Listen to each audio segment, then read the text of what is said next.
एक भारतीय सनातनी मुसलमान आप सभी लोगों को सादर प्रणाम करती हूँ।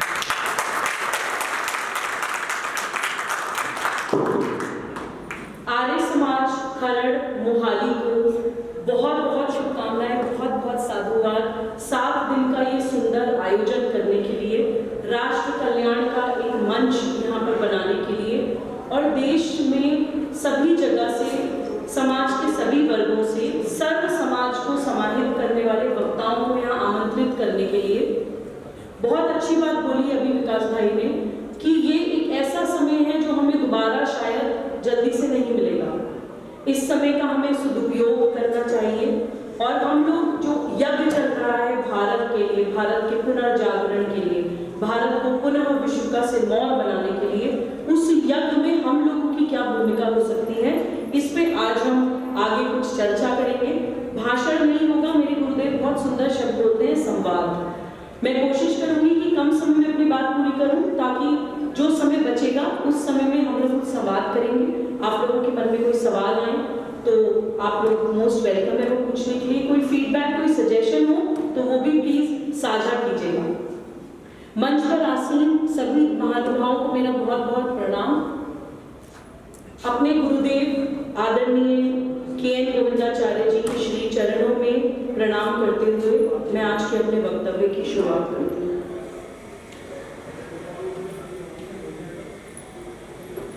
आर्य समाज की स्थापना हम सभी लोग जानते हैं कि हुई थी। एक हिंदू समाज की जो एक सुप्त अवस्था हो गई थी बहुत लंबे आक्रमण के बाद या अंग्रेजों के आने के बाद, जब समाज हमारा बहुत ज्यादा टूटने की स्थिति में पहुंच गया था, तो अलग अलग वर्गों के लोग खड़े हुए कि अपने देशवासियों को जगाने के लिए किसी एक अभियान की जरूरत है, संगठित करने के लिए समाज को। समाज अलग अलग वर्गों में टूट गया था। अब संगठित करने के लिए कुछ एक सूत्र देने होते हैं। वो सूत्र हमें किस तरह से दिए गए? बहुत ही सिंपल। आर्य समाज ने हमेशा कहा कि वेदों की ओर लौटो। मैं सारी चीजें आप तक सिर्फ एक कहानी की तरह पहुंचाने की कोशिश करूंगी ताकि हम लोग अधिवक्ता भाई बहन होने के नाते अपनी भूमिका तय कर पाए कि हम आज के समय की इस क्रांति में या आज के समय के इस पुनर्जागरण में अपने देश का सहयोग कैसे कर सकते हैं। और ये बहुत सुंदर मंच है क्योंकि ये किसी भी जाति, किसी भी पंथ या किसी संप्रदाय का मंच नहीं है। भारत को आर्यवर्त कहा जाता था, उस हिसाब से हम सभी लोग आर्यपुत्र और पुत्री हुए। इसलिए आर्य समाज के विजन को भी समझना जरूरी है कि आज अगर हम इस मंच पे जमा हुए हैं तो क्यों जमा हुए हैं और क्या हम आगे कर सकते हैं।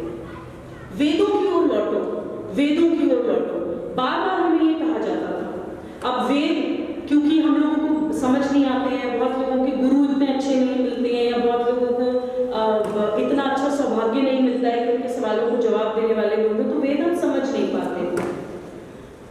मैं भारत में प्रवास करते करते पहुंची केरल, नैयर डैम, केरला।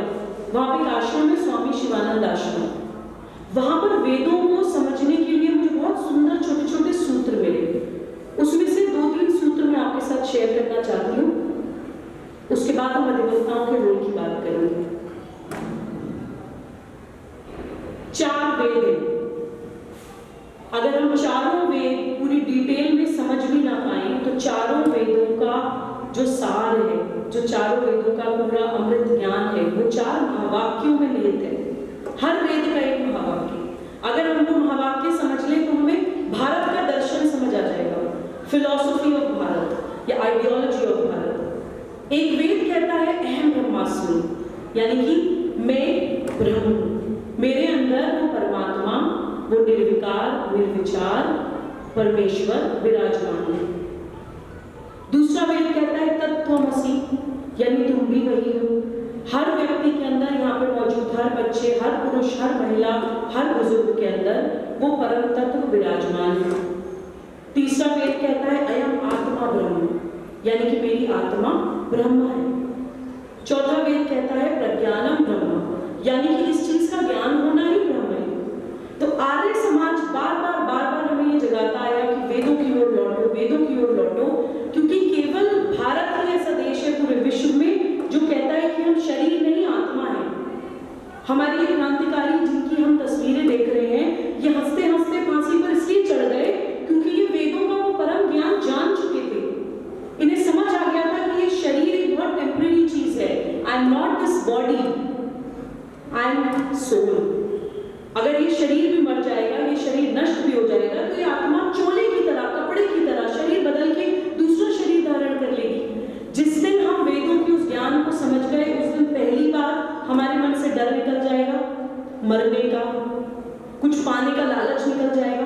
ये भी जोड़ लूँ, वो भी जोड़ लूँ, बिल्डिंगें बना दूँ, ये कर लूँ, वो कर लूँ। कुछ खोने का डर निकल जाएगा कि मेरे पास जो कुछ है वो खो ना जाए। ना पाने का लालच रहेगा, ना खोने का डर रहेगा, ना मौत का डर रहेगा। तब हम एक्चुअली अपनी कॉलिंग पर काम कर पाएंगे, अपने पैशन पर काम कर पाएंगे। जिस दिन हमने ये मान लिया कि हम शरीर नहीं, हम आत्मा है, उस दिन हम महिला पुरुष के अंदर भी कोई भेदभाव नहीं करेंगे। जेंडर इनइक्वालिटी जो हम आज समाज में देखते हैं, फेमिनिज्म जो आज हम सब लोग सुन रहे हैं, विदेशों का कॉन्सेप्ट है। एक समय था वेस्ट में महिलाओं को वोट देने का भी अधिकार नहीं था। हमारे देश में तो भगवान को भी कहते हैं कि अर्धनारीश्वर, यानी कि मेल और फीमेल एनर्जी से बनके वो यूनिवर्सल कॉन्शियसनेस बनी होती है। हमारा ही देश है जिसमें देवियों को शक्ति की तरफ पूजा जाता है। हमारे देश में आज बच्चियों के साथ दुष्कर्म हो रहे हैं। हमारे देश में आज जेंडर इनइक्वालिटी हो रही है। हमें आज दूसरे लोग आकर फेमिनिज्म का पाठ पढ़ाते हैं क्योंकि हम अपने वेदों का वो ज्ञान, अहम ब्रह्मास्मि भूल गए हैं। रानी लक्ष्मीबाई को जब वो ज्ञान हो जाता है तो रानी लक्ष्मीबाई बन जाती है, क्योंकि जिस दिन हमें अपना वो आत्मबल, वो आध्यात्मिक बल पता चल जाता है, उस दिन हम शरीर की कमजोरी, शरीर के बंधन में नहीं बंधते हैं। ये ताकत है हमारे वेदों की। जिस दिन हम अपने वेदों की ये ताकत समझ जाएंगे, उस दिन हम जातियों में नहीं पड़ेंगे। वेदों में जातियों की एक वर्ण व्यवस्था है, यानी कि हॉरिजॉन्टली प्लेस्ड, वर्टिकली नहीं, ऊपर से नीचे नहीं, हॉरिजॉन्टली प्लेस्ड, सब बगल बगल में। जैसे कोई कंपनी होती है, कोई भी कंपनी होती है, एक ऑपरेशंस डिपार्टमेंट होता है, एक फाइनेंस डिपार्टमेंट होता है, एक एचआर डिपार्टमेंट होता है। कोई भी कंपनी अच्छी तरह से चलने के लिए अलग अलग डिपार्टमेंट्स होते हैं। एक भी डिपार्टमेंट ढंग से काम ना करे तो पूरी कंपनी का विनाश हो जाता है। इस तरह से हम लोगों के यहाँ, हमारे हिंदू समाज में, हिंदू संस्कृति में वर्ण व्यवस्था है। कर्म के आधार पर, जन्म के आधार पर नहीं। अगर कोई बच्चा किसी शूद्र समाज में पैदा हुआ है, जो जिसको शूद्र शब्द की तरह इस्तेमाल किया जाता है, और वो बहुत ही परम ज्ञानी है, उसे उस ब्रह्म तत्व की, उस परमात्मा का ज्ञान हो गया, वो बहुत नॉलेजेबल हो गया, वो एक टीचर बन गया, एक प्रधान पंडित बन गया, तो कर्म के हिसाब से वो ब्राह्मण है। ये हमारे देश की हिंदू संस्कृति है, ये हमारे वेदों का ज्ञान है, जो जातियों में नहीं बंटता है, जो पंथ में, संप्रदाय में, मजहब में नहीं बंटता है, जो लिंग में नहीं बंटता है, जो अपने आप को आत्मा मानता है। हम उस समाज से आते हैं, हम वो आर्य पुत्र और पुत्रियां हैं। तो मैं इस बात को बार बार रिआइटेट करती हूँ कि हम वेदों की ओर लौटते हुए अपनी अपनी भूमिका निर्धारित करें। हम चाहे राजनीति में हो, हम चाहे सामाजिक क्षेत्र में हो, और क्योंकि अभी हम अधिवक्ता सम्मेलन कर रहे हैं, मैं खुद भी एक अधिवक्ता हूँ। अभी विकास भाई ने बहुत सुंदर बताया कि बहुत सारे क्रांतिकारी ऐसे रहे जो अधिवक्ता रहे, उन्होंने बहुत कुछ किया देश के लिए। तो अपनी जो कलम की ताकत है हम अधिवक्ताओं के पास, हम वो ना भूलें। पहले हम भारत के दर्शन को समझें, भारत जिन चुनौतियों से जूझ रहा है उन चुनौतियों को समझें, और उसके बाद हम अपने पेन का इस्तेमाल करके, अपने कलम की ताकत का इस्तेमाल करके अपने मातृभूमि के लिए क्या कर सकते हैं, हम ये निर्धारित करें अपने दिमाग में, अपना लक्ष्य तय करें, अपनी भूमिका निर्धारित करें। जरूरी नहीं है कि आप मंत्री हो, विधायक हो, चीफ मिनिस्टर हो या प्राइम मिनिस्टर हो तो ही आप देश के लिए कुछ कर सकते हैं। ये बहुत गलत नैरेटिव बन गया है, बहुत गलत नैरेटिव बन गया है कि सिर्फ पॉलिटिक्स, राजसत्ता देश चलाती है। भारत की आइडियोलॉजी कभी ये नहीं रही है। मेरे गुरुजी बहुत सुंदर शब्दों में कहते हैं, मैं अपने गुरु की वाणी को बीच बीच में आप लोगों तक जरूर पहुंचाऊंगी। मेरे गुरुदेव कहते हैं सबसे ऊपर होती है धर्म सत्ता, यानी कि सत्य की सत्ता, उस परम सत्य, उस परमात्मा की सत्ता। उसके नीचे होती है समाज सत्ता, यानी कि हमारी आपकी सत्ता, समाज की, एक संगठित समाज की ताकत। उसके नीचे होती है राजसत्ता, समाज द्वारा चुना हुआ एक वर्ग राजसत्ता निर्धारित होता है कि हाँ ये हमारे समाज का काम करेंगे, हम लोगों के लिए काम करेंगे। उसी को कहते हैं स्वराज्य, यानी कि स्वयं के द्वारा निर्धारित या स्वयं के द्वारा एग्जीक्यूट करने वाला राजसत्ता। तो सबसे पहले धर्म सत्ता, फिर समाज सत्ता, फिर राजसत्ता, और फिर होती है अर्थ सत्ता, यानी कि कॉर्पोरेट्स।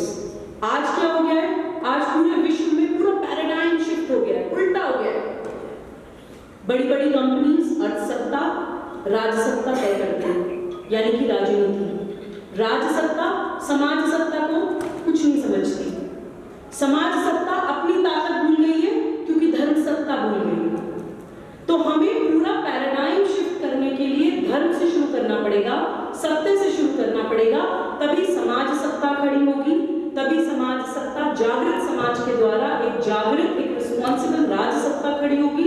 और रिस्पॉन्सिबल राज सत्ता रहेगी तो अर्थ सत्ता यानी कि कॉर्पोरेट्स किसी भी विधर्मी काम के लिए, पैसा कमाने के लिए समाज का नुकसान नहीं कर पाएंगे। इस पैराडाइम शिफ्ट को हमें समझना पड़ेगा। इस समाधान तक पहुंचने के लिए हमें धर्म तक, सत्य तक पहुंचना होगा। अब एक और समस्या हो रही है समाज में, वो ये हो रही है कि हम लोग धर्म का मतलब भूल गए। हम लोग क्या सोचते हैं, आपस में भी पूछते हैं आपका धर्म क्या है जी, आपका धर्म क्या है, आप किस धर्म से आते हैं, पूछते हैं कि नहीं। हम लोग ये भूल गए हैं कि धर्म का पूरे विश्व की किसी भी भाषा में, किसी भी डिक्शनरी में कोई पर्यायवाची नहीं है। धर्म केवल भारत का शब्द है। अगर आप मुझसे पूछें कि सुबह जी आपका धर्म क्या है और मैं कहूं कि मेरा धर्म इस्लाम है, तो ये झूठ है, क्योंकि इस्लाम मेरा धर्म नहीं है, इस्लाम मेरा पंथ है, वो धर्म है। सही और गलत में सही को चुनना धर्म है, सत्य और झूठ में सत्य का साथ देना ही धर्म है। और भारत हमेशा से धर्म का देश रहा है। हमारे यहाँ कोई भी ग्रंथ उठाकर देख लीजिए, किसी भी समाज के गुरु, किसी भी समाज के अवतार, किसी भी समाज के जो लीडर्स हैं उनको आप, उनकी जो टीचिंग्स हैं उनको उठाकर देख लीजिए, वो उस समय की परिस्थितियों में जो सच बोलना है, सच का साथ देना है, वही उनकी वाणी है। तो परफॉर्मेंस ऑफ ड्यूटी को आप किसी बॉक्स में फिट नहीं कर सकते। मेरा मातृ धर्म अलग है, मैं 5 साल के बच्चे की मां हूं। मेरा पुत्री धर्म अलग है, मेरा पत्नी धर्म अलग है, मेरा सामाजिक धर्म अलग है, मेरा राष्ट्रीय धर्म अलग है, मेरा परम धर्म अलग है। धर्म को आप बॉक्स में, यानी कि मेरे पूर्वजों ने एक पूजा पद्धति चुन ली उस सत्य तक पहुंचने के लिए, वो मेरा मजहब है, वो मेरा रिलीजन है। तो हम सबका जो अल्टीमेट गोल है, जो अल्टीमेट लक्ष्य है, वो सनातन धर्म यानी सत्य तक पहुंचना है, ट्रुथ तक पहुंचना है, to attain that truth, to gain that knowledge कि हम क्या हैं। जिस दिन हम ये कंफ्यूजन दूर कर लेंगे समाज में, उस दिन हम अपने युवाओं को भी एक डायरेक्शन दे पाएंगे। आज अगर कोई बात होती है कि हमें हिंदू संस्कृति का जागरण करना है, तो बहुत से बच्चे कंफ्यूज हो जाते हैं कि अगर हिंदू संस्कृति का जागरण करना है तो दूसरे रिलीजन्स का क्या होगा। एक मुसलमान बच्चा मेरे पास आता है कि दीदी मैं देश के लिए बहुत कुछ करना चाहता हूँ, लेकिन जब हिंदू संस्कृति की बात होती है तो मैं ऑफेंड हो जाता हूँ, मुझे लगता है कि मेरे मजहब का क्या होगा। तो हम अपने बच्चों को, युवाओं को हिंदू को परिभाषित करने में चूक कर रहे हैं। हम अपने बच्चों को भारत के भविष्य को समझा नहीं पा रहे हैं कि हिंदू होने का मतलब क्या है। What does it mean to be a Hindu? मेरे गुरुजी कहते हैं Hindu is a Commonwealth of all modes of worship. Kashmir से कन्याकुमारी तक हजारों देवी देवता हैं हमारे देश में, लाखों होंगे शायद, 2-4 और हो जाएंगे तो कोई फर्क नहीं पड़ता। पूजा पद्धति की लड़ाई, आराध्यों की लड़ाई भारत में कभी नहीं रही है। हजारों लाखों देवी देवता हैं। हिंदू सभी पंथ, सभी मजहब का एक संघ है। मैंने अपने गुरुजी से पूछा, गोविंद जी हमारे बच्चों को समझाने के लिए सिंपल भाषा में बताइए कि मैं 10 साल के बच्चे को भी बता पाऊं कि हिंदू होने का मतलब क्या है। उन्होंने कुछ बातें मुझे नमूने के तौर पर बोली, जो होती हैं क्वालिटीज ऑफ अ हिंदू, यानी कि हिंदू होने का मतलब क्या है। किसी भी हिंदू, किसी भी व्यक्ति के अंदर अगर वो गुण है तो वो हिंदू है। पहली क्वालिटी, सभी उपासना पद्धतियों में अखंड श्रद्धा, यानी कि सभी पूजा पद्धतियां, किसी का कोई भी पंथ, कोई भी मजहब हो, अगर वो सत्य का साथ दे रहा है, किसी भी परिस्थिति में अपने कर्तव्य का पालन कर रहा है, ये मान्यता एक हिंदू की क्वालिटी है। सभी पूजा पद्धतियों के लिए अखंड श्रद्धा, अपने लिए अभिमान, दूसरे के लिए सम्मान, यही है हिंदू संस्कृति। दूसरा पॉइंट, एक ही सत्य सभी जड़ चेतन में अनुस्यूत है। Same consciousness permeates in all animate and inanimate matter। यही हमें श्री कृष्ण भगवद गीता में बताकर गए हैं कि चींटी से लेकर पहाड़ तक में मैं हूं। यही हमारे वेदों में बताया गया है, अहम ब्रह्मास्मि। ये तो साइंटिफिकली भी प्रूवन है। क्षिति जल पावक गगन समीरा, पंच तत्व से बना शरीरा, यानी कि हमारी बॉडी उन 5 तत्वों से बनी है। 70% of our body is water, ये तो हमें साइंस भी बताती है। तो जिन 5 तत्वों से प्रकृति बनी है, यूनिवर्सल कॉन्शियसनेस बनी है, उन्हीं तत्वों से हम बने हैं। ये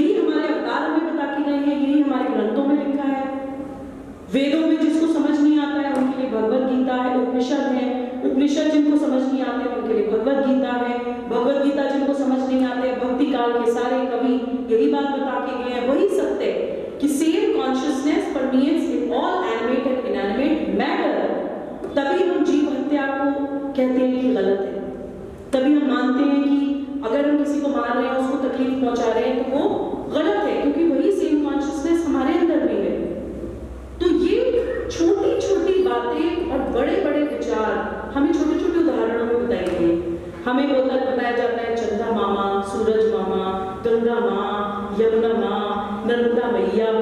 पूरे विश्व में शायद भारत ही ऐसा देश है जो प्रकृति को माँ बोलता है।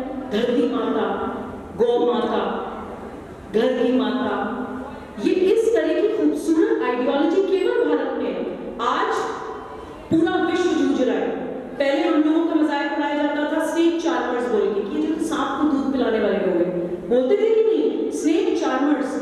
आज वही विश्व ग्लोबल वार्मिंग से जूझ रहा है, क्लाइमेटिक चेंज से जूझ रहा है, heat waves, cold waves, food shortage, water shortage, विनाश की तरफ चल रही है प्रकृति, क्योंकि मनुष्य भूल गया कि एक्चुअली मनुष्य होने का मतलब क्या है, इंसान होने का मतलब क्या है। केवल भारत बताता था। तो हिंदू होने की क्वालिटीज हमें खुद समझनी होंगी, उसके बाद अपने बच्चों को बतानी होंगी। मैंने आपको 2 गुण बताए, सभी उपासना पद्धतियों में अखंड श्रद्धा। दूसरा गुण, सभी जड़ चेतन में एक ही सत्य अनुस्यूत। तीसरा गुण हिंदू होने का, मातृत्व के गुण होने के कारण महिला का समाज में विशेष आदर, क्योंकि महिला जननी होती है, माँ होती है, क्रिएटर होती है। इस कारण समाज में विशेष आदर की पात्र है महिला। जो व्यक्ति महिला अपमान करता है, महिला को बराबरी का दर्जा नहीं देता, आई एम सॉरी टू से but that person is not a Hindu. क्योंकि हिंदू होने की जो प्राइमरी क्वालिटीज है वो हम मान ही नहीं रहे, तो सिर्फ जन्म के आधार पर तो हम नहीं कह सकते कि हम हिंदू हैं। हम भारत में पैदा हो गए तो हम हिंदू हैं। हिंदू इज अ क्वालिटेटिव एक आइडेंटिटी, ये क्वालिटीज आपके अंदर है तो आप हिंदू हैं। चौथी क्वालिटी हिंदू होने की होती है, मनुष्य प्रकृति का विजेता नहीं, प्रकृति का अंग है। ये भी हम भूल गए। अब आज हम देख रहे हैं पूरा जोशीमठ धंस रहा है। क्यों? क्योंकि पहाड़ों पे जहाँ पे पोली जमीन है, कच्ची जमीन है, जहाँ पर हल्के हल्के लकड़ियों की छोटी छोटी झोपड़ियां होनी चाहिए, वहां पे हमने बड़े बड़े 5-5 सितारा 7 स्टार होटल्स बना दिए। कई कई स्टोरीज 5-5 बिल्डिंग्स के 5-5 फ्लोर्स के हमने बिल्डिंग्स बना दिए। ओली मिट्टी पर धंसने लगी। एक समय तो होता है, महाराष्ट्र, मुंबई, बॉलीवुड, इतना पैसा, इतनी बड़ी 25 फ्लोर पे रहते हैं जी। हम किसी को पूछो, I live on the 25th floor, और अभी रिपोर्ट्स आ रही है कि शायद कुछ सालों बाद पूरा शहर समुद्र में धंस सकता है, क्योंकि एक लिमिट होती है प्रकृति की जो हम लोगों ने क्रॉस कर दी। जो हिंदू संस्कृति पूरे विश्व को बताती थी कि मनुष्य प्रकृति का विजेता नहीं, प्रकृति का अंग है, वो हम भूल गए। पांचवी क्वालिटी एक हिंदू होने की होती है कि खाओ पियो और मौज करो और मर जाओ, यही जीवन का अंतिम उद्देश्य नहीं है। उसके ऊपर भी जीवन का एक उद्देश्य है। मुट्ठी बांधे आए थे, हाथ पसारे जाएंगे। ये मानसिकता, ये थिंकिंग अगर आपके अंदर है तो आप हिंदू हैं। अगर आप अपने आप को शरीर न माने, आत्मा माने तो आप हिंदू हैं। आप महिला का सम्मान करें तो आप हिंदू हैं। आप प्रकृति का अंग माने अपने आप को तो आप हिंदू हैं। आप अपने आप को तत्व माने तो आप हिंदू हैं। आप नदियों को दूषित ना करें, आप जमीन में केमिकल ना घोल दें, आप अपने लालच के लिए पेड़ जंगलों को सफाया ना कर दें, और अगर जो भी करें तो उसको आप पुनः प्रकृति को दोबारा कैसे दे सकते हैं उसकी तरफ भी कुछ विचार करें। एक बहुत सुंदर बात मेरे गुरुजी और बोलते हैं कि एक बार वो केदारनाथ गए, वहां पर पुजारी जी पूजा के लिए ब्रह्मकमल तोड़ने गए और अपने साथ कुछ चीनी और शहद ले गए। जब पुजारी जी से पूछा गया कि आप चीनी और शहद क्यों ले जा रहे हैं, तो पुजारी जी ने कहा कि जितने ब्रह्मकमल मैं तोड़ूंगा, कुछ जीव जंतुओं का पेट वो भरते, तो जितने ब्रह्मकमल मैं तोड़ूंगा उतनी जगह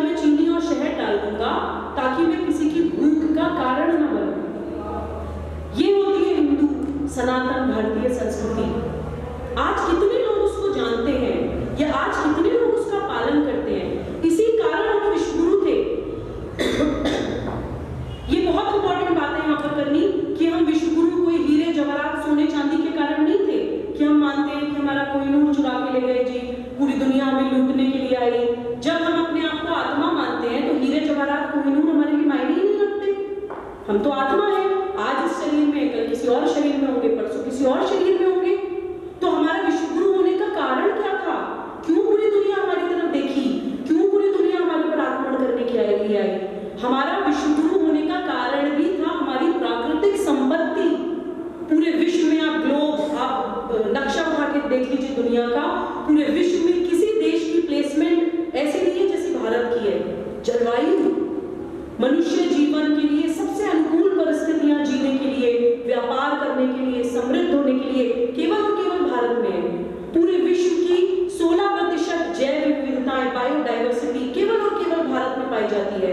विश्व की सर्वश्रेष्ठ कामधेनु यानी कि गाय केवल और केवल भारत में पाई जाती है। आज विदेशी लोग उसको A2 मिल्क पेटेंट कराने की कोशिश कर रहे हैं, बड़ी बड़ी इंडस्ट्री सेटअप कर देना चाहते हैं। अर्थव्यवस्था के लिए भी बहुत महत्वपूर्ण स्तंभ है हमारे, जिनको हम भूल गए हैं। हमें लगता है कि विकास का मतलब, डेवलपमेंट का मतलब है मल्टी स्टोरी बिल्डिंग्स बना देना। हमें लगता है डेवलपमेंट का मतलब है वेस्ट की नकल करके उनके पीछे चल देना। अरे उनके पास डेवलपमेंट का और अर्थव्यवस्था का और पैसा कमाने का वही जरिया है, क्योंकि उनको प्रकृति ने नवाजा नहीं है। हमारे पास विश्व की सर्वश्रेष्ठ नदियां भी हैं, चाहे वो आध्यात्मिक दृष्टि से हो, चाहे वो मेडिसिनल प्रॉपर्टीज हो। गंगा जी, हम लोग गंगा जी का सम्मान कर देते हैं, कई बार बैठकर आरती कर देते हैं। क्या हम लोग जानने की कोशिश करते हैं कि आज गंगा जी की हालत क्या है?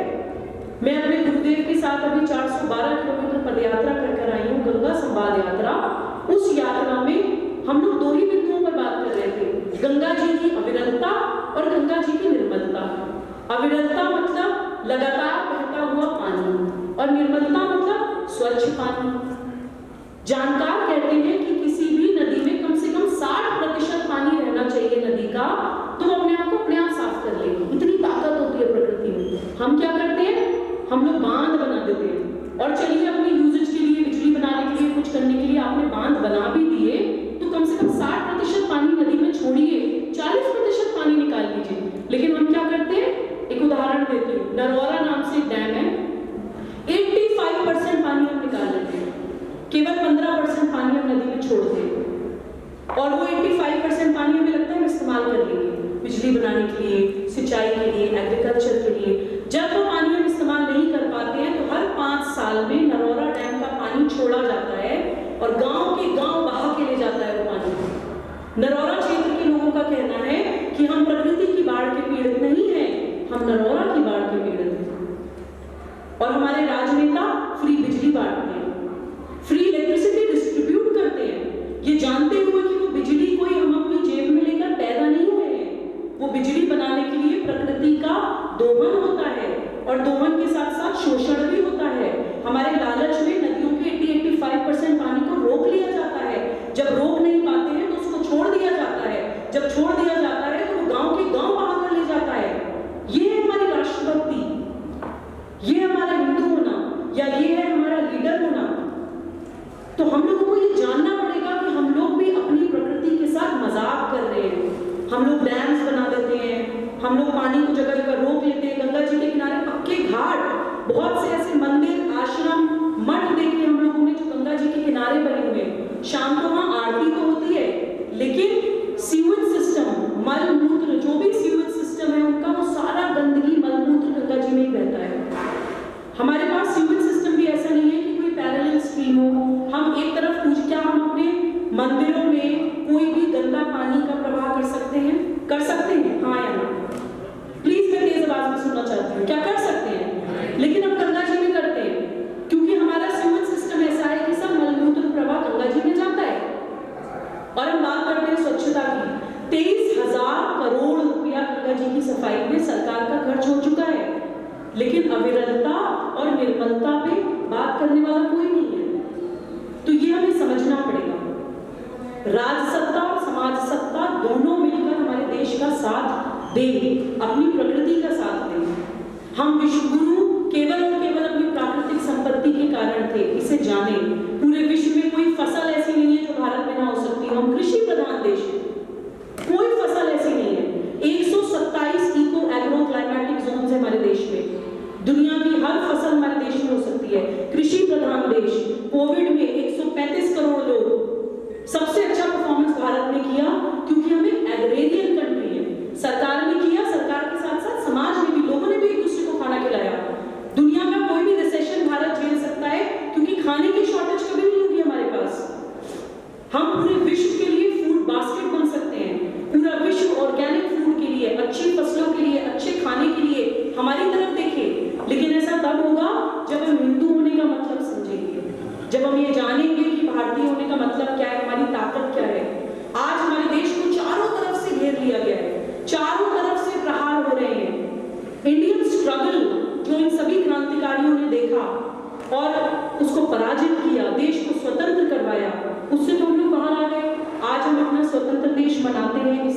मंचों पर एक स्वाभिमान के साथ अपने देश की बात करते हैं, लेकिन क्या आज का स्ट्रगल हम अपनी मातृभूमि का जानते हैं? मैं आपको उन सभी ताकतों के बारे में बताना चाहती हूँ जो भारत के खिलाफ आज भी काम कर रही हैं। आज का इंडियन स्ट्रगल, आज की स्वतंत्रता की लड़ाई, और मैं ये देखना चाहती हूँ, मैं ये जानना चाहती हूँ कि कितने भारत पुत्र और पुत्रियां आज की इस लड़ाई में अपनी मातृभूमि का साथ देंगे। हम लोग जिस अभियान पर काम कर रहे हैं, राष्ट्र जागरण अभियान, हम उसमें अधिकतर भारत प्रवास पर रहते हैं, ट्रैवलिंग करते हैं, जाके अलग अलग जगह समझते हैं। हमने आइडेंटिफाई करी है 7 भारत विरोधी मानसिकताएं जो भारत के खिलाफ काम कर रही हैं, 7 एंटी नेशनल फोर्सेस। मैं वो सभी सातों के आपको नाम बताऊंगी, बहुत डिटेल में उनकी बात नहीं करेंगे, मे भी शायद कभी किसी और दिन बात करेंगे, क्योंकि मुझे समय की सीमा का भी सम्मान करना है। 7 भारत विरोधी मानसिकताओं में सबसे पहली भारत विरोधी मानसिकता है वामपंथी और उनकी आर्म्ड विंग्स, माओवादी और नक्सलवादी, और छद्म नारीवादी भी, सूडो फेमिनिस्ट, जो सबरीमाला मंदिर पहुंच जाती हैं ब्लड स्टेन सैनिटरी पैड्स लेकर, क्या मैं अंदर आने दीजिए। वो ये नहीं बताती कि भारत में बहुत सारे मंदिर ऐसे हैं जहाँ पे पुरुष अलाउड नहीं है, भारत में बहुत सारे मंदिर ऐसे हैं जहाँ पे शक्ति को पूजा जाता है। तो जिस जगह का जो कोड ऑफ कंडक्ट है उसको फॉलो करने में कोई बुराई नहीं है, लेकिन ये सूडो फेमिनिस्ट, ये छद्म नारीवादी, ये माओवादी या नक्सलवादी या वामपंथी हमारे देश के युवाओं को भटकाते हैं, हर कॉलेज कैंपस में घुस गए, बच्चों को भड़काते हैं, आजादी आजादी, इक्वालिटी इक्वालिटी राइट्स के लिए लड़ो। वो बच्चों को सिर्फ फुट सोल्जर्स की तरह इस्तेमाल करके लड़ने के लिए भेजते हैं। हमें अपने बच्चों को ये बताना पड़ेगा कि वामपंथियों का नारा समानता है, वामपंथियों की नियत समानता नहीं। वो सिर्फ आपको लड़ाते हैं, एक जाति को दूसरी जाति से लड़ाते हैं, महिला को पुरुष से लड़ाते हैं, एक संप्रदाय को दूसरे संप्रदाय से लड़ाते हैं। बच्चों को हमें ये बताना पड़ेगा कि जो भी व्यक्ति आपको केवल लड़ने के लिए प्रेरित कर रहा है, जाओ लड़ो, और आपको कोई समाधान नहीं बता रहा है, वो कहीं ना कहीं वामपंथी विचारधारा का है, या फिर अपनी किसी निजी हित साधने के लिए, अपनी कोई राजनीतिक महत्वाकांक्षा पूरी करने के लिए आपका इस्तेमाल कर रहे हैं। तो हम लोग समस्या के साथ साथ समाधान की भी बात करते हैं। अगर हम इक्वालिटी की बात करते हैं तो उसका लॉजिक भी बताते हैं कि भारत की नजर में समानता क्या है। भारत की नजर में समानता ये है अपने आप को प्रकृति मानना, अपने आप को तत्व मानना, और ये विश्व के किसी भी ह्यूमन राइट्स से बड़ी चीज है, क्योंकि नेचुरल राइट्स की बात करता है, ये सबके राइट्स की बात करता है, महिला हो, पुरुष हो, बुजुर्ग हो, उभयलिंग हो, प्रकृति हो, जीव जंतु हो, सबके राइट्स की बात करता है, सबके समानता की बात करता है। ये वामपंथी हमारे बच्चों को कभी ये नहीं बताएंगे। दूसरी भारत विरोधी मानसिकता है अलगाववादी, कट्टरवादी और आतंकवादी संगठन। ये वो है जो हमारे समाज के किसी भी एक संप्रदाय के बच्चे को उठाते हैं, उसको पहले अलगाववादी बनाते हैं। जैसे हम मानते हैं ब्रह्मास्मि, यानी कि जो बच्चा है इसके अंदर ब्रह्म तत्व है, परमात्मा है, कहते हैं ना बच्चे भगवान का रूप होते हैं। किसी भी बच्चे को रातों रात तो आतंकवादी बनाया नहीं जा सकता, तो कैसे बनाए जी? तो किसी भी बच्चे को आतंकवादी बनाने के लिए पहले उसको अलगाववादी बनाया जाता है, सेपरेटिस्ट। जैसे मैं मुस्लिम समाज से आती हूँ, अगर किसी मुसलमान बच्चे को आपको आतंकवादी बनाना है तो आपको पहले उसे अलगाववादी बनाना पड़ेगा। तुम्हारा खाना पीना अलग है, तुम्हारी भाषा अलग है, तुम्हारी जुडिशरी न्याय प्रणाली अलग है, एक पैरेलल सिस्टम। भारत में जो कुछ भी होता है तुम्हारा सब कुछ उससे अलग है। अगर भारत का सब कुछ इधर चल रहा है तो तुम्हारा सब कुछ इधर चलेगा। जब एक बच्चा अलगाववादी सेपरेटिस्ट बन जाता है तब सेकंड स्टेज में उसको बनाते हैं कट्टरवादी। अब इस स्टेज में उसको बताया जाता है कि अपने दोनों तरफ ब्लाइंड्स लगा लो, जो तुम्हें बताया गया है वही सही है, ना इधर देखो ना उधर देखो। तुम एक ही किताब पढ़ोगे, एक ही बात मानोगे, एक ही तरह के दोस्त बनाओगे, एक ही तरह के खाना खाओगे, एक ही तरह के कपड़े पहनोगे। विविधता, डाइवर्सिटी खत्म कर दी जाती है। और ये हमें समझना पड़ेगा कि नेचर डजंट क्रिएट क्लोन्स, प्रकृति कभी क्लोन्स नहीं बनाती है। अगर आप एक सेब के पेड़ में 50 सेब भी लगे हैं तो हर सेब का साइज अलग होगा, कलर अलग होगा, टेस्ट अलग होगा, जूस अलग होगा, क्वालिटी अलग होगी। इवन एक सेब के पेड़ में आप एक छोटी सी पत्ती का डंडी तोड़ लीजिए प्रकृति की, अगर उसमें 6 पत्तियां होंगी तो 6 पत्तियां अलग होंगी। प्रकृति हमेशा डाइवर्सिफाइड होती है, और भारत में पूरे विश्व की सबसे ज्यादा डाइवर्सिटी इसलिए पाई जाती है क्योंकि हमारी प्रकृति डाइवर्सिफाइड है। हर मौसम हमारे देश में पाया जाता है। हमें प्रकृति ने डाइवर्सिफाइड कल्चर दिया है।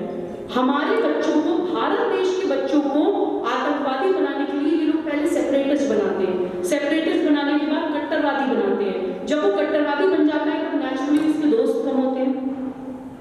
फ्रस्ट्रेटेड होता है क्योंकि उसको बोल दिया जाता है नाचना गाना हराम है, अब कोई लड़की है तो बाल खोलना हराम है, नेल पॉलिश लगाना हराम है, तिलक लगा लिया तो आप काफिर हो गए, किसी मंदिर में चले गए तो आप काफिर हो गए। इस तरह से जब उसको डरा डरा के फियर साइकोसिस क्रिएट करके उसको एक कट्टरवादी बना दिया जाता है तो उसके दोस्त कम होते हैं। अब वो एक फ्रस्ट्रेटेड इंसान है, एक अग्रेसिव इंसान है, क्योंकि जो उसके अंदर की एनर्जी थी, जो संगीत में बाहर निकलनी चाहिए थी, जो नाचने गाने में बाहर निकलनी चाहिए थी, जो खेती करने में, मिट्टी में पसीने बहाने में बाहर निकलनी चाहिए थी, लोगों को दोस्त बनाने में बाहर निकलनी चाहिए थी, वो उसके अंदर है ऊर्जा। क्योंकि हम सब ऊर्जा ही तो हैं, और वो ऊर्जा भी निकल नहीं रही है तो नेगेटिव ऊर्जा में कन्वर्ट हो रही है। उसको कुछ करना है, ही इज वेरी अग्रेसिव। अब उसको जो करना है, लास्ट स्टेज, अब इनको एक फ्रूटफुल ग्राउंड मिल गया। एक परमात्मा, एक ब्रह्म, जिस आत्मा के अंदर वो ब्रह्म है, वो सेपरेटिस्ट बन चुका है, एक्सट्रीमिस्ट बन चुका है। थर्ड स्टेज में उसको आतंकवादी बनाया जाता है। इस स्टेज में आके वो सुसाइड बॉम्बर बन के भटकता है। इस स्टेज में आके वो सोचता है कि अगर मैंने किसी का धर्म परिवर्तन करवा दिया, पंथ परिवर्तन करवा दिया, कन्वर्ट करा दिया, तो मेरी 7 पीढ़ियां जन्नत में जाएंगी। इस स्टेज में आकर वो डेलिबरेटली लोगों का रिलीजियस कन्वर्जन कराने के लिए एक एजेंडा के तहत काम करता है। पूरे विश्व में आतंकवादी ऐसे ही बनाए जा रहे हैं। एक उदाहरण देती हूँ, मैं कोई भी बात बिना उदाहरण के आप लोगों के साथ नहीं कर रही। यूरोप में एक बॉम्ब ब्लास्ट में कुछ लोग पकड़े गए। जब उसकी जांच हुई तो पता चला कि वो अल-कायदा के टेररिस्ट थे। जब और जांच हुई तो पता चला कि अल-कायदा ने वो टेररिस्ट तबलीगी जमात से वो बच्चे रिक्रूट किए। तबलीगी जमात कोई टेररिस्ट संगठन नहीं है, लेकिन एक कट्टरवादी संगठन है। तो अलग अलग संगठन काम कर रहे हैं। कुछ बच्चों को, जिन लोगों को पढ़ाई लिखाई का शौक होता है, एकेडमिक उनका दिमाग होता है, उनके लिए दारुल उलूम जैसे संगठन है कि वो एक एजुकेशन इंस्टीट्यूट की तरह बने हुए हैं, और ताकि बच्चे पढ़ने लिखने वाले बच्चे वहाँ पर आए और धीरे धीरे उनके दिमाग में सीड्स डाले जाते हैं। कुछ बच्चों को कर्मकांड का शौक होता है, हमें रोजा नमाज पढ़नी है, रोजा रखना है, या एक ही तरीके से अल्लाह तक पहुँचना है। उन बच्चों के लिए तबलीगी जमात जैसे संगठन है। कुछ जो अग्रेसिव हो जाते हैं, नेगेटिव हो जाते हैं, उनके लिए अल-कायदा, आईसिस जैसे संगठन है। पैसों की जरूरत पड़ती है पूरा एजेंडा चलाने के लिए, तो पीएफआई जैसे संगठन है। अलग अलग संगठन अलग अलग काम कर रहे हैं, लेकिन मिशन एक ही है, भारत के मुसलमान बच्चे को भारत से तोड़ना। ये जो अल्पसंख्यकवाद की जो आइडियोलॉजी है वो भी यही है। 20 करोड़ मुसलमान है भारत में, 130 करोड़ पॉपुलेशन में कहा जाता है 20 या 30 करोड़। आप कोई भी इंटरनेशनल कन्वेंशन, कोई भी परिभाषा, कौन सी परिभाषा के हिसाब से 20 या 30 करोड़ अल्पसंख्यक होता है, मैं ये जानना चाहती हूँ। कौन सी परिभाषा के हिसाब से? मैं अपने माता पिता की इकलौती बेटी हूँ, तो क्या मैं अल्पसंख्यक हो गई? जब हम अपने देश को मातृभूमि कहते हैं तो सब बच्चे बराबर हैं। I refuse to be called minority. Minority को मैं एक गाली की तरह लेती हूँ कि भाई मेरी माँ है, मैं चाहे एक हूँ, चाहे मैं आधी हूँ, चाहे मेरा एक कण हो, मैं बराबर हूँ, जैसे और सब बच्चे हैं ऐसे मैं भी हूँ। तो माइनॉरिटीज या अल्पसंख्यकवाद की जो एक आइडियोलॉजी चल रही है, वो भी भारत में बच्चों के दिमाग में विक्टिमहुड डालने के लिए चल रही है। तो ये सेपरेटिस्ट, एक्सट्रीमिस्ट और टेररिस्ट ग्रुप जो है, ये 2 संप्रदाय को टारगेट कर रहे हैं हमारे देश में। 2 संप्रदाय को। एक उदाहरण मैंने आपको दिया, मुस्लिम समाज के बच्चों को, एक खालसा पंथ के बच्चों को सेपरेटिस्ट, एक्सट्रीमिस्ट और टेररिस्ट बनने के लिए प्रेरित कर रहे हैं। हमें ये क्लैरिटी जरूर होनी चाहिए कि हम इस्लामिक स्टेट के खिलाफ हैं, लेकिन इस्लाम के लिए। हमें ये क्लैरिटी जरूर होनी चाहिए कि हम खालिस्तान के खिलाफ हैं, लेकिन खालसा पंथ के लिए। खालसा पंथ का इतिहास हमें जानना पड़ेगा। गुरु गोबिंद सिंह जी का तस्वीर लगी है वहां पर, हमें गुरुपुत्रों का इतिहास जानना पड़ेगा। पंजाब जहां आज खड़े हैं, उसको कहा जाता था स्वॉर्ड आर्म ऑफ इंडिया, यानी कि भारत की तलवार। भारत पे जितने भी आक्रमण होते थे यहीं से होते थे। फियर्स रेजिस्टेंस मिलता था, आक्रांताओं को घुसने नहीं दिया जाता था। ना ही सिर्फ भाई बल्कि इवन महिलाएं फियर्स रेजिस्टेंस देती थी। गुरुपुत्र, छोटे छोटे बच्चे खड़े हो गए थे आक्रांताओं के सामने। गुरुपुत्रों का तो एक बहुत सुंदर 2 उदाहरण मैं आप लोगों को देना चाहती हूँ, हम लोगों को जानना जरूरी है। एक बार विदेशी आक्रांता के सामने गुरुपुत्र को लाया गया। विदेशी आक्रांता ने उनसे पूछा कि अगर तुम्हें यहाँ से छोड़ दिया जाए तो तुम क्या करोगे? गुरुपुत्रों ने कहा कि हम जाएंगे, अपने समाज को संगठित करेंगे और आगे तुमसे लड़ेंगे। विदेशी आक्रांता ने बोला कि अगर हार गए तो छोटे छोटे बच्चे, आप इमेजिन करिए, आज जिस उम्र में हमारे बच्चे मोबाइल देखते हैं, टैबलेट्स देखते हैं, कार्टून्स देखते हैं, पिज्जा और बर्गर खा रहे होते हैं, उस उम्र में उन गुरुपुत्रों ने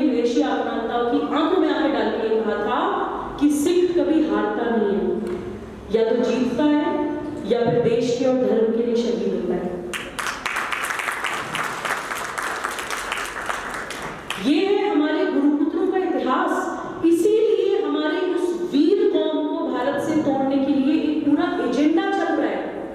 मुस्लिम समाज का भी, क्योंकि कबीलाई कल्चर से शुरू हुआ था, तो वॉरियर क्लैन होती है मुस्लिम्स की भी, तो मुसलमान भी एक वॉरियर क्लैन है, हमारे सिख भाई बहन भी एक वॉरियर क्लैन है, वीर कौम है, भारत की इंटरनल सिक्योरिटी फोर्स है। इसलिए इस आर्मी को भारत से तोड़ने के लिए एक एजेंडा के तहत सेपरेटिस्ट, एक्सट्रीमिस्ट और टेररिस्ट बनाने की एक जंग भारत के खिलाफ जारी है, जिसके खिलाफ हम सब लोगों को एक होकर मोर्चा खोलना पड़ेगा। मैं 5 साल के बच्चे की मां हूं। एक बहुत सुंदर उदाहरण आपको और देती हूँ। मैं कानपुर में आमंत्रित थी 4 साहिबजादे दिवस पर। वहां पर मुझे पता चला कि गुरु तेग बहादुर जी को जब ये पता चला कि देश के लिए किसी की कुर्बानी की जरूरत है, तो उन्होंने तय किया कि वो कुर्बानी मैं दूंगा। औरंगजेब का भयंकर उस टाइम पे एक त्राही औरंगजेब ने मचाई हुई थी। तो जब गुरु तेग बहादुर जी ने ये सोचा कि मैं वो कुर्बानी दूंगा, तो उनको अपने बच्चे, अपने बेटे गुरु गोविंद सिंह जी की याद आई। तब वो 9 साल के थे। उनको बुला के बोला कि बेटे मैं ये सोच रहा हूँ कि मैं कुर्बानी दूं, किसी एक को तो कुर्बानी देनी पड़ेगी, शायद मेरी कुर्बानी से देश खड़ा हो और वो समझे कि हमारी मातृभूमि के खिलाफ क्या चल रहा है। जब उन्होंने अपने 9 साल के बच्चे से ये बात कही, तो उनके 9 साल के बच्चे ने पता है क्या बोला? इस बात से मुझे इतनी ताकत मिली कि मुझे कई बार अपने बेटे के लिए डर लगता था कि क्योंकि मैं आतंकवाद के खिलाफ एक लड़ाई लड़ रही हूँ, तो मुझे अक्सर ही डर लगता था कि अगर मुझे कुछ हो गया तो मेरे बच्चे का क्या होगा। ये डर मेरे मन में आता था, तो मैंने तुरंत रिलेट किया उस स्टोरी से। तो गुरु तेग बहादुर जी ने गुरु गोविंद जी को बुला के, 9 साल के बच्चे को बुला के बोला कि मैं शहीद होना चाहता हूँ अपनी मातृभूमि के लिए बेटा, अगर लेकिन मुझे तेरी फिक्र होती है। तो एक 9 साल के बच्चे ने पता है क्या जवाब दिया? कि जब मैं माँ के पेट में था तब तो आप नहीं थे मुझे बचाने के लिए। उस अकाल पुरख ने 9 महीने मुझे माँ के पेट में जिंदा रखा, आज तो मैं 9 साल का हूँ। ये एक सेंटेंस सुन के मेरे मन से डर निकल गया। मुझे लगा कि मेरा बच्चा सिर्फ मेरा बच्चा नहीं है, वो प्रकृति का बच्चा है। जिस प्रकृति ने उसको 9 महीने मेरे गर्भ में रखा, जिस प्रकृति ने उसको 5-6 साल तक जीवित रखा, वो उसको आगे भी जीवित रखेगी। सिर्फ मेरा बच्चा नहीं है, वो प्रकृति का भी बच्चा है। जब मैं प्रवास करती हूँ, मैं ट्रैवल करती हूँ, मैं कभी गंगा जी के सामने, प्रकृति के सामने, पेड़ पौधों के सामने, नदियों के सामने ये प्रार्थना करती हूँ कि प्रकृति माँ, मुझे प्रवास पे रहना पड़ता है, ट्रैवल करना पड़ता है, अगर मेरे बच्चे की संस्कारों में कोई कमी छूट रही हो तो आप उसको पूरा कर देना। उसके जीवन में ऐसी परिस्थितियां क्रिएट करना, उसको ऐसे गुरुओं से मिलाना, उसके ऐसे मित्र बनाना कि जो चीज उसके चरित्र निर्माण में जरूरी है वो उस तक पहुंच जाए। ये केवल मेरा काम नहीं है, ये आपका भी काम है। ये मैं पूरे अधिकार के साथ प्रकृति को देकर फ्री हो गई हूँ, सिर्फ गुरु गोविंद सिंह जी के 9 साल के बच्चे की स्टेटमेंट से। तो ये हमें समझना पड़ेगा। 3 भारत विरोधी मानसिकता मैंने आपको बताई, वामपंथी और अलगाववादी, कट्टरवादी, आतंकवादी संगठन 2 बताई हैं। तीसरी है इंटेलेक्चुअल टेररिस्ट, बौद्धिक आतंकवादी। ये वो है जिस तरह की हम किताबें पढ़ते हैं, जिस तरह के हम संगीत सुनते हैं, जिस तरह के हम आइडियाज बनाते हैं। ये सूटेड बूटेड अंग्रेजी बोलने वाले लोग हैं, ब्यूरोक्रेसी में है, एकेडमिक्स में है, यूनिवर्सिटीज कॉलेजेस में है, प्रिंट मीडिया में है, इलेक्ट्रॉनिक मीडिया में है, किताबें लिखते हैं, राइटर्स, ऑथर्स हैं। ये हमारे बच्चों को बहुत चालाकी से परिवर्तित कर रहे हैं, भारत के खिलाफ खड़ा कर रहे हैं। ये लोग एक सामने दिखने वाले आतंकवादी से ज्यादा डेंजरस हैं, क्योंकि ये रॉकेट लॉन्चर लेकर तो आते नहीं है, ये तलवारें लेकर घोड़ों पे तो आते नहीं है, ये तो बड़े अच्छे दिखते हैं अंग्रेजी बोलने वाले सूटेड बूटेड, तो हमारे बच्चे उनकी बातों में आ जाते हैं। तो ये इंटेलेक्चुअल टेररिस्ट भी बहुत खतरनाक ताकत है जो भारत के खिलाफ काम कर रही है। चौथी भारत विरोधी मानसिकता है अंतरराष्ट्रीय ताकतें। मुझे उनके बारे में डिटेल में बताने की जरूरत नहीं है। ये वो है जो भारत में सिविल वॉर कराने की कोशिश करती हैं। कोई भी विषय आता है, टीवी डिबेट्स आप देखिए, विदेशों से पैसा आ जाता है, फंडिंग होने लगती है, वेबसाइट्स बन जाती हैं, लड़ो, आपस में लड़ो, क्योंकि भारत इतनी स्ट्रॉन्ग विचार है, जो अपने आप को ब्रह्म मान रहा है, परमात्मा मान रहा है, वो इतना स्ट्रॉन्ग विचार है कि उसको बाहर से एक्सप्लोर नहीं किया जा सकता। और साइंस ये कहती है कि कोई भी चीज जिसको बाहर से एक्सप्लोर न किया जा सके, उसको अंदर से इम्प्लोड करो। तो हमें अंदर से तोड़ने की कोशिश की जाती है। ये अंतरराष्ट्रीय ताकतें हमारे खिलाफ काम कर रही हैं। फिर एक ताकत है विधर्मी राजनीतिक दल।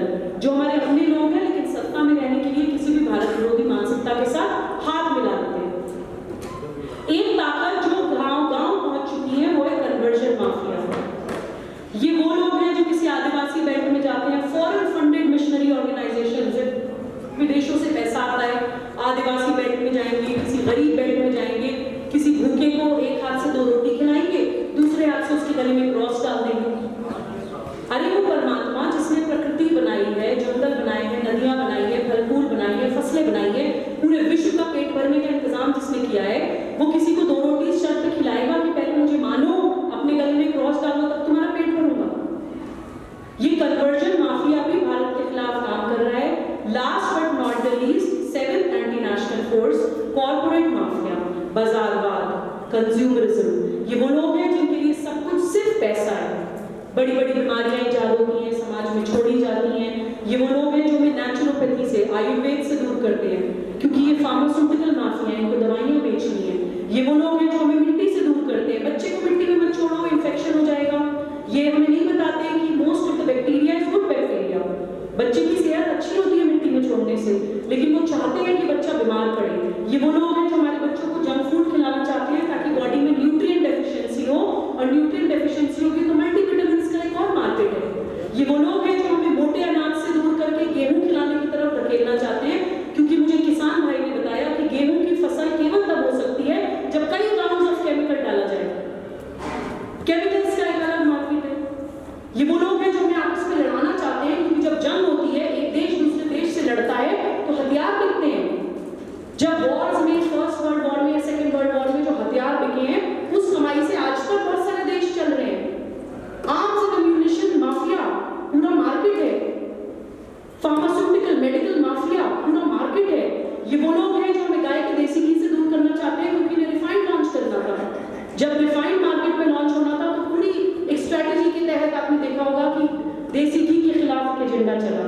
देसी घी खाएंगे तो कोलेस्ट्रॉल बढ़ जाएगा, देसी घी खाएंगे तो हार्ट अटैक आ जाएगा, आज देसी घी खाएंगे कि कल कार्डियक अरेस्ट होगा, गिर जाएंगे। इस तरह का नैरेटिव क्रिएट किया गया, क्योंकि मार्केट में रिफाइंड लॉन्च करना था। ये 7 भारत विरोधी मानसिकताएं भारत के खिलाफ चारों तरफ से काम कर रही हैं, अपना तन मन धन लगाकर एक नेक्सस बना के भारत पे आक्रमण कर रही हैं, और हम लोग बट जाते हैं भाषाओं में, जातियों में, क्षेत्र में, संप्रदाय में। मेरे गुरुदेव ने ये सूत्र दिया है कि भारत का भूमनोविज्ञान 4 कारक प्रभावित करते हैं। Psychology of Bharat.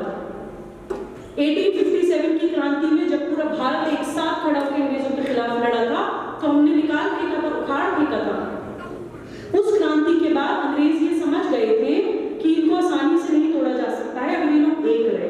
तो हमें बांटने के लिए पूरे भारत का सर्वे हुआ था, और वो फॉर्मूला जो हमें मिला था वो ये था कि भारत का भूमनोविज्ञान 4 कारक प्रभावित करते हैं: भाषा, जाति, क्षेत्र और संप्रदाय। अगर ये हम लोग संप्रदाय में कैसे बढ़ते हैं, मैंने आपको बताया। हम लोग भाषा में कैसे बढ़ते हैं, ये जब मैं अमृतसर आई थी पंजाब, मुझे पता चला था कि पंजाब, हरियाणा और हिमाचल प्रदेश ये शौर्य की भूमि कही जाती थी, फियर्स फाइटर्स की भूमि। उन्हें अलग अलग स्टेट्स बना दिया। 1966 में भाषा के आधार पर पंजाब और हरियाणा को अलग कर दिया गया। उस समय पंजाब का जीडीपी क्या था, आप लोग देख लीजिए, सब कुछ गूगल पे अवेलेबल है। आज पंजाब में इंडस्ट्रीज नहीं है, आज पंजाब में नौकरियां नहीं है, आज पंजाब का युवा बर्बाद हो रहा है, उसके सामने कोई रास्ता नहीं है। भाषा के आधार पर पहले समाज में डिवीजन क्रिएट किया, फिर उस समाज के डिवीजन को इस्तेमाल करते हुए 2 स्टेट्स बना दी अपनी पॉलिटिक्स करने के लिए। ऐसे बढ़ता है देश। इस स्टेट के सीएम तुम बन जाना, इस स्टेट के सीएम तुम बन जाना। अपने नेता बनने के लिए समाज को तोड़ा जाता है, हमारी मातृभूमि को बांटा जाता है। तो हम लोग प्लीज भाषा के आधार पर बटे ना, हम लोग प्लीज जाति के आधार पर बटे ना, हम लोग संप्रदाय के आधार पर बटे ना, और हम लोग क्षेत्र के आधार पर बटे ना। क्षेत्र में हम कैसे बढ़ते हैं, ये पाप तो घर घर में होता है, और आप यहाँ पे बैठे हो, हर व्यक्ति मानेगा कि कैसे बढ़ते हैं।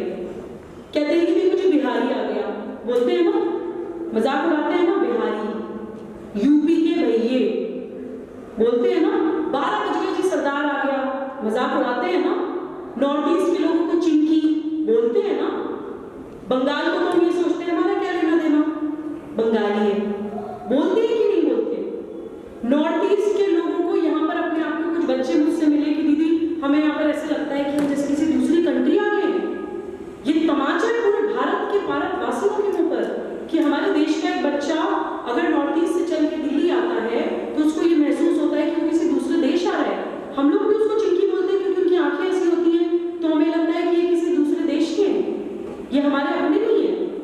हम लोग जब प्रवास करते हुए पहुंचे बिहार कटिहार, वहां पर हमें पता चला कि सरकारी रिकॉर्ड में केवल 12 चर्च हैं और एक्चुअली कटिहार में 200 चर्च चल रहे हैं, घर घर में चर्च चल रहे हैं। ये जो मेरा सहयोगी भाई आया विशाल, ये मेरे साथ था कटिहार में जब हम लोग गए थे, घर घर में चर्च बने हुए हैं। इस तरह से एजेंडा चल रहा है। कटिहार को गेटवे ऑफ नॉर्थ ईस्ट भी कहा जाता है। वही नॉर्थ ईस्ट जिसके लोगों को हम चिंकी बोलते हैं। नॉर्थ ईस्ट में चाइना की चिकन नेक स्ट्रैटेजी है कि भारत पे कभी आक्रमण करेंगे तो यहाँ से घुसेंगे। वो चिकन नेक स्ट्रैटेजी वाली क्षेत्र जो भारत की राष्ट्रीय सुरक्षा के लिए बहुत महत्वपूर्ण है, उससे पूरे भारत को तोड़ने के लिए जोक बनाया, चुटकुला बनाया और समाज में छोड़ दिया, और हम पागलों की तरह उस चुटकुले को फॉलो कर रहे हैं। नॉर्थ ईस्ट में घुसेंगे, नॉर्थ ईस्ट से फिर बिहार में घुसेंगे। हम तो चिंकी और बिहारी बोल के उनको अपने से अलग कर ही चुके हैं। तो ये हमें मानना पड़ेगा कि हमें क्षेत्रवाद में नहीं बंटना है। अगर कश्मीर में आग लगे तो पंजाब से आवाज जानी चाहिए। अगर पंजाब में कोई तकलीफ हो तो दिल्ली के व्यक्ति को आवाज उठानी चाहिए। अगर बिहार जल रहा हो तो उत्तर प्रदेश में बोलना चाहिए। अगर हमारे देश का कोई भी स्टेट जल रहा है, कोई भी भाई बहन रो रहा है, तो पूरे देश से आवाज आनी चाहिए। क्योंकि अगर हम चुप बैठे हैं तो ये मान लीजिए कि हमारे घर का एक कमरा चल रहा है और हम ये सोच रहे हैं कि हमारा कमरा तो नहीं चल रहा, हम तो सेफ है। अगर हम आज उठकर वो आग नहीं बुझाएंगे तो वो आग आज नहीं तो कल हमारे कमरे तक पहुंचेगी, 100% पहुंचेगी। तो प्लीज भाषाओं में, जातियों में, क्षेत्र में, संप्रदाय में ना बटे। राष्ट्र जागरण अभियान के 2 प्राण वाक्य हैं जो हमारे इस पूरे विजन को समाहित करते हैं। एकात्मता के एहसास के साथ आक्रमण का प्रतिकार करना है। भाषा, जाति, क्षेत्र, संप्रदाय से ऊपर उठकर 21वीं सदी के इस आक्रमण का, इन 7 भारत विरोधी मानसिकताओं का प्रतिकार करना है। और दूसरा प्राण वाक्य हमारे अभियान का है जो मेरे गुरुदेव माननीय के गोविंदाचार्य जी ने दिया है। उन्होंने कहा है, प्रकृति से ही लौटेंगे संस्कृति की ओर। क्योंकि हम सब यहाँ लॉयर्स बैठे हैं, हम लोग प्रकृति को लेकर, क्लाइमेट को लेकर, एनवायरनमेंट को लेकर पेटिशंस फाइल कर सकते हैं। हम लोग गंगा जी की क्या स्थिति है उस पर अध्ययन कर सकते हैं। हमारे पास पूरा हर चीज का डेटा है, हमारे पास पूरी रिसर्च है, हमारे पास बहुत सारी ऐसी चीजें हैं जो इतने कम समय में आप लोगों के साथ साझा नहीं कर सकती। लेकिन इतना जरूर कह सकती हूँ कि अधिवक्ताओं के पास कलम की एक ताकत है, एक ऐसी ताकत जो किसी समय सीमा से बंधी हुई है।